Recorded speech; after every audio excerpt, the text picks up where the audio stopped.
So class, here are some prepositions. Okay, so let's see one by one how it is used in a particular sentence. So the very first one is on, over, under, above and below. Okay, so the very first one is on, over, under, above and below. So how it is used, let's see. The first example, Sam has a cap on his head. Sam has a cap on his head. So you know on is your preposition. Okay, and on का यहाँ पे क्या मतलब है कि cap उसके सिर पे है.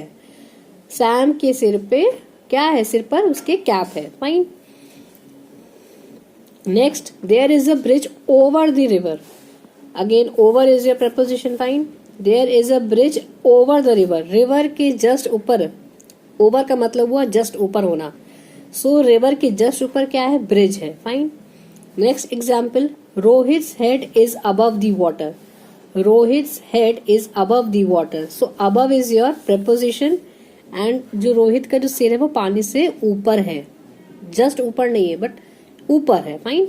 ओवर का मतलब होता है जस्ट ऊपर होना. ओवर का मतलब होता है जस्ट ऊपर होना. ठीक है. अबव का मतलब जस्ट ऊपर नहीं लेकिन हाँ ऊपर होना. Fine. Example 4, Rohit's body is below the water. Below is your preposition and यहाँ पे पानी के अंदर है उसकी बॉडी. रोहित की बॉडी पानी के अंदर है. Fine. Next example, last example, she put her purse under the pillow. So under is your preposition. Fine. She put her purse under the pillow. Under मतलब जस्ट नीचे. Just like we have read about over. Just ऊपर होता है, over का मतलब just ऊपर. Same way under क्या होता है, जस्ट नीचे. सो पिलो के उसने क्या किया, पर्स अपना पिलो के जस्ट नीचे रख दिया. Fine. Now coming to next one, note 2, from, to and for. Now how they are used. Okay, from, to and for. Example, so example number 1 is we lived in this house from January to March. So from and to is your what, these two are your preposition and यहाँ पे क्या मतलब हुआ, जनवरी से मार्च तक. Fine. Coming to next example number 2, he went to Mumbai last week. So to is a preposition. Mumbai गया, Mumbai. he went to Mumbai last week. So to क्या हुआ, कहाँ गया, मुंबई गया. Fine. Next last example, example number 3, he stayed there for a week. Okay, for is your what, for आपका यहाँ पे क्या है, preposition है. ठीक है, एक हफ्ते के लिए रहा, एक हफ्ते के लिए रहा. सो फॉर मीन्स के लिए. Fine. Now coming to note number 3, in, into and out of. In, into and out of. Now example number 1 says the water in the river is cold. The water in the river is cold. So in is your preposition. Fine. And जो पानी है वो ठंडा है. पानी कहाँ पे है, रिवर में है. So the water in the river is cold. जो पानी जो किस में है, पानी पानी रिवर में है वो क्या है, ठंडा है. ओके. सो एक जगह पे बताया गया कि पानी कहाँ पे है, रिवर पे है, रिवर में ही है. So that water is cold. Fine. Now coming to example number 2, Arun jumped into the river.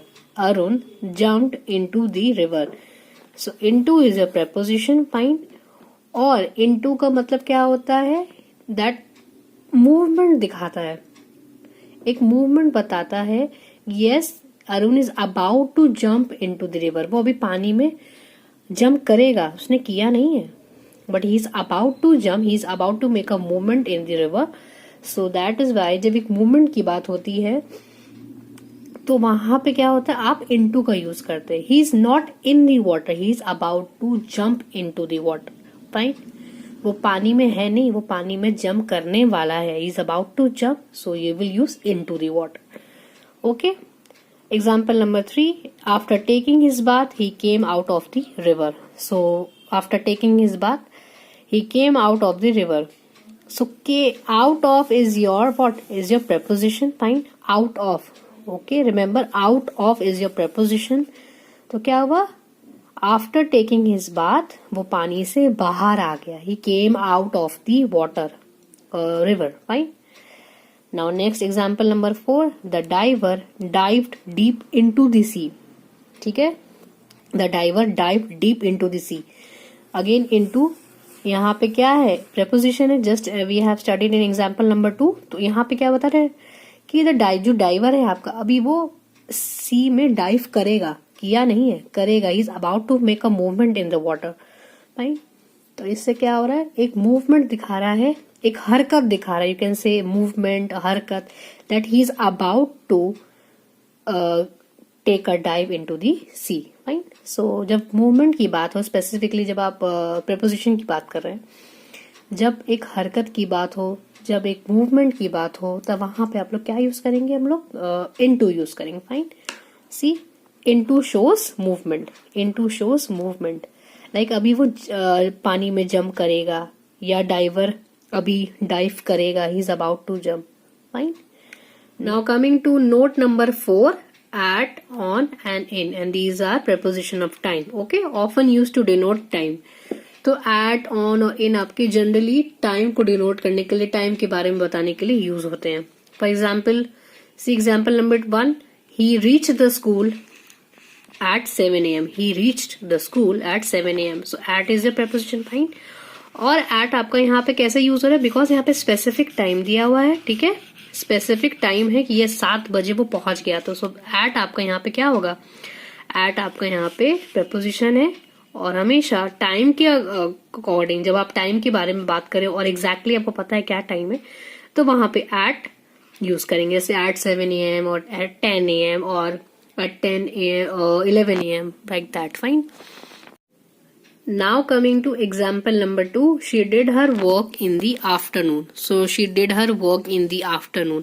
In is a preposition. अब यहाँ पे टाइम के बारे में बता रहा है, उसने काम कब किया, उसने आफ्टरनून में काम किया. She did her work in the afternoon. Fine. Now example number 3, the examination begin on 15th March. The examinations begin on 15th March.